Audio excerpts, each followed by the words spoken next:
என்ன சொல்றேன்னா, உங்களுக்கு சிம்ரன் கத்திரிக்கு ரூட் சைம் விட்டது, ஆ. உங்களுக்கு வந்து அது எப்படி இருக்கு? அது விட்டதுக்கு ரிசல்ட் பின்னாடி நல்லா இருந்தது நல்லா இருந்தது. நல்லா இருந்ததா? காய் ஆ. ஷைனிங்கா நல்லா வந்ததா? ஷைனிங்கா நல்லா இருந்ததுண்ணா. சரி. அப்ப ரெகுலரா குடுக்கணும். மாசம் காப்பு முடியிற வரலும் மாசம் 1 லிட்டர் குடுத்துக்கிட்டே வரணும். சரிண்ணா அது சரி. என்னன்னு கேட்டீங்கன்னா, புதுச்செடி மாரி புதுசு புதுசா பூத்துக்கிட்டே இருக்கும். அது மாரி வந்துட்டு சரிங்க. இருக்கும். பூ ஆ. கொஞ்சம் குறையிற மாரி இருந்ததுன்னா என்ன பண்ணணும்னு கேட்டீங்கன்னா, ப்ளோ சொல்லுங்க. மேக்ஸ்ன்னு ஒண்ணு இருக்குது. ஆ. ப்ளோ மேக்ஸும் ப்ளூ மப்பும் கலந்து அடிக்கணும். சரிங்கண்ணா சரிண்ணா. அந்த பூக்கறதுக்கு முன்னாடி ஒரு மருந்து இருக்கு. ஆ.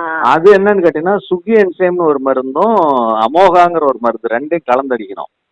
சரிண்ணா சரி. சுகி என்சைம் வந்து உங்களுக்கு வந்து ஒரு லிட்டருக்கு 3 மில்லி போட்டா, அமோகா 3 மில்லி போட்டு ஸ்ப்ரே பண்ணி விட்டீங்கன்னா, ஆ. அந்த பூக்களினுடைய உற்பத்தி அதிகமாகும். பெண் பூக்கள் அதிகமா உற்பத்தி ஆகும்.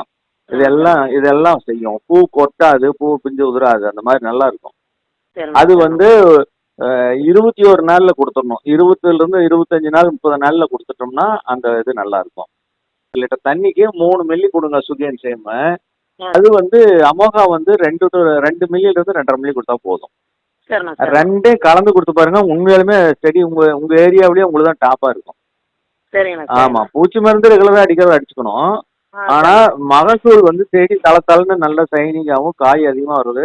இந்த 2யும் செஞ்சு பார்த்தீங்கன்னா, வேற சரிண்ணா. மருந்தெல்லாம் தொடவே மாட்டீங்க. அந்த அளவுக்கு நல்லா இருக்கும் ரிசல்ட். போன பேஜில் விட்டு நல்லா இருந்ததுனால தான் இப்போ சரி, சரி, சரி. அதை வச்சு தான் சரின்னு கால் பண்ணணும்ண்ணா. Okay, okay. நான் வர ஆ. சொல்றேன். 3 லிட்டர் வேணுமா சரி. உங்களுக்கு? சரிண்ணா அந்த நம்பருக்கு எருமட்டி வந்துட்டு கூப்பிட்டாலும் சரி, இல்லைன்னா செல்லியப்பள்ளி வந்துட்டு எங்களுக்கு கூப்பிட்டாலும் சரிண்ணா.